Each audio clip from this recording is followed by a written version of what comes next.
Hey everyone, I hope you're taking it easy and your day has been great thus far.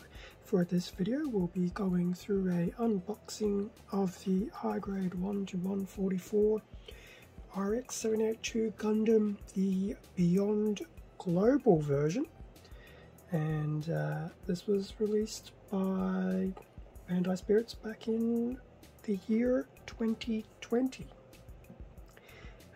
Which, as of recording this video, was 2 years ago. Funny how time flies. Anyway, in my continued efforts to keep plowing through unopened boxes, and with a new year having rolled through, I thought I would try and get onto my mandatory RX-78-2 build early in the year. So this has been in the backlog for a while, and I thought, hey, why not? So here we are. So, front of the box of the Beyond Global version of the Granddaddy Gundam.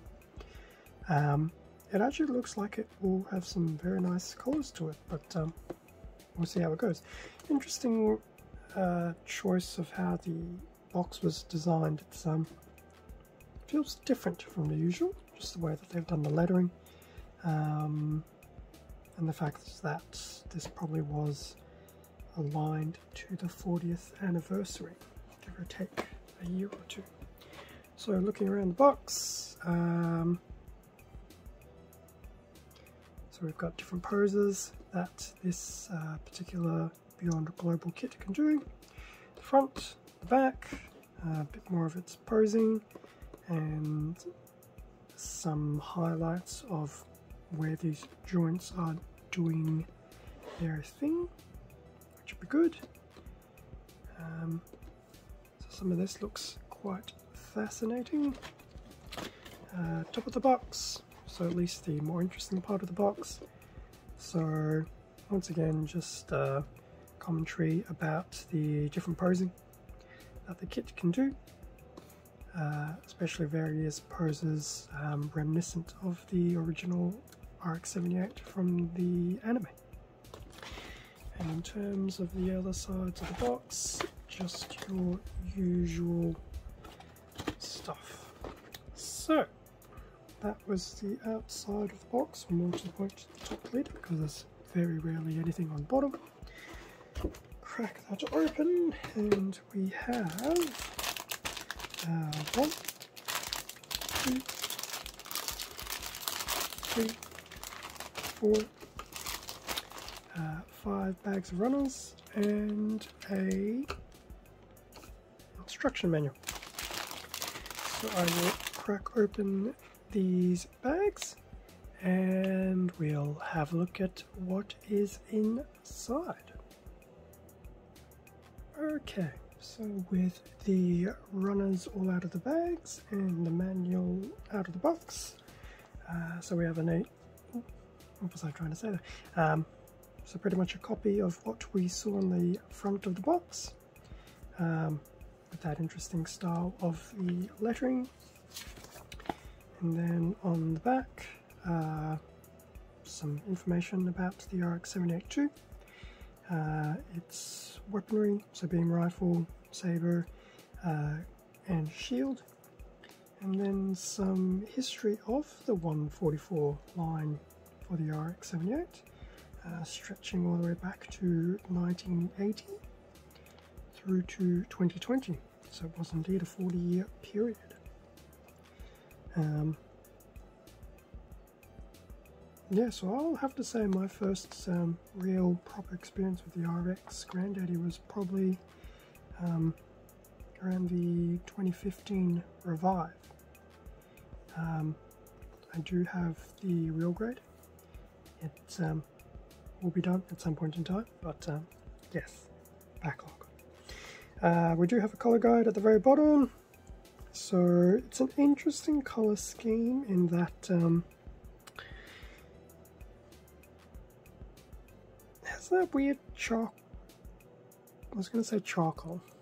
I was going to think the better thing to say would be more of that pastel chalk type look. So whilst there's white, grey, blue, yellow and red, as you'll see, it has that weird pastel type look about it. In fact, if anything, it reminds me of the designer colours from the Season 2 Gundam 00 kits.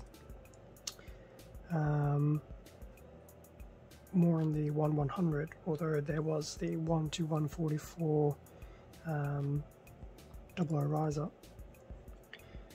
That was just in that designer's colours, and they were that weird pastel type shade as well. It obviously gives it its unique colour. So before we have a quick look at how to build it, parts list.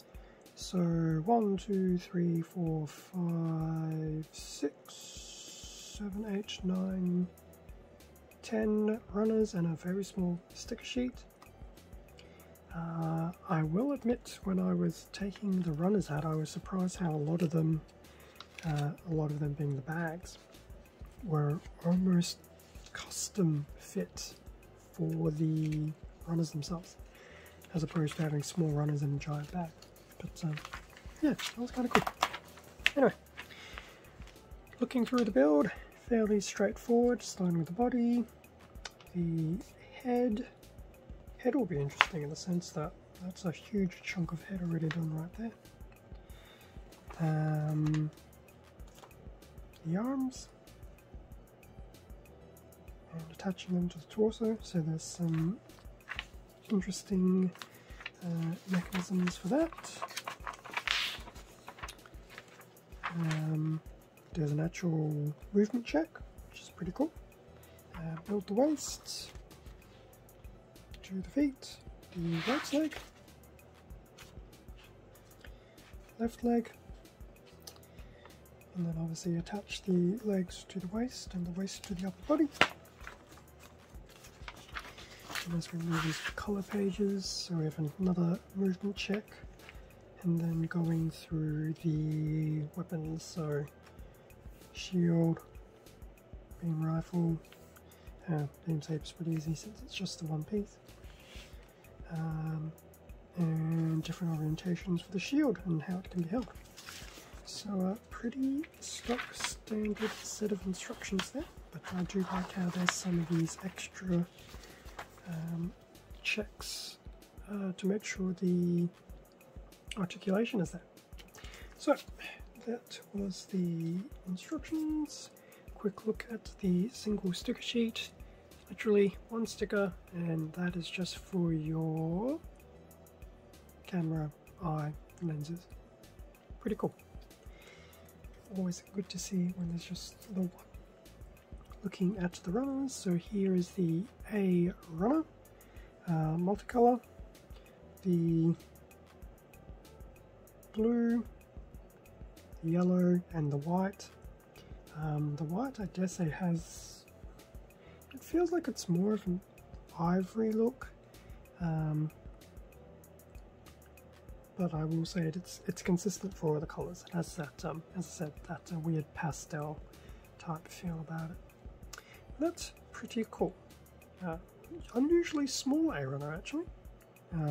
Be a bit of a trend throughout all the runners. So there's the A runner and those three multicolours. We have two B runners, B1 and B2. B2 being a copy of the top of B1.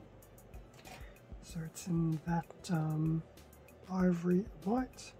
So probably arms and legs in terms of external armour. And there's the beam sabers, and those will be for the head. A single C1. Interestingly, how it's called C1 as opposed to C.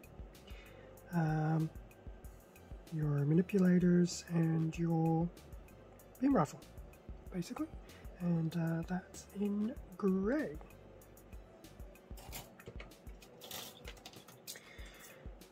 two D1s, exact copy of each other.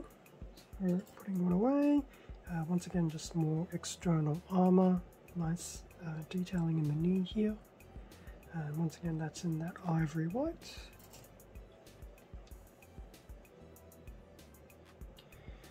We have a E1 as opposed to E, and this is in that interesting red. So the shield, the feet, bits of the waist, head, and we'll actually have a proper yellow coming through for the waist logo there, similar to what happened for the entry grade. That's pretty cool.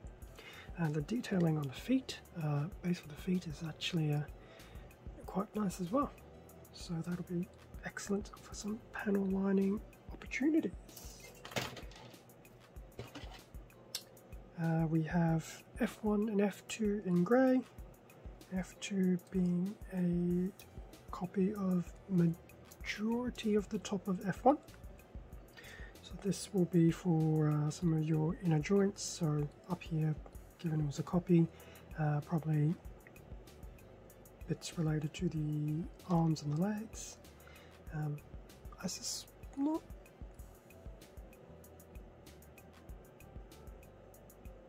I wanted to say these were the top of the legs, but maybe they're not. They look a bit too small, so they could be the top of the arms, possibly. And then down here, so this will probably be more of the waist, head, backpack, and I'm assuming that chunky piece will be hopefully for the shield. But the detailing is very, very nice. So that's F1 and F2 in grey. And then to round things off, we have SB13. So your standard beam saber effects. And these will be the round ends, not the flat. So that pretty much brings us to the end of the unboxing of the RX-78-2 Gundam Beyond Global version. Looks like it'll be really fun to put together. Looking forward to see what the articulation is like, and I'm sure looking at some of the external armor pieces, there will be plenty of opportunities to do some panel lining and really make the kit pop, well, visually of course. Thank you very much for watching this video. Feel free to leave a like, comment, and subscribe if you haven't done so already. Extra content can be also found on my Instagram account, link down below. Thanks again for your support to upgrade this channel. It's greatly appreciated. Stay safe and take care, and I will catch you all in the next video. See ya.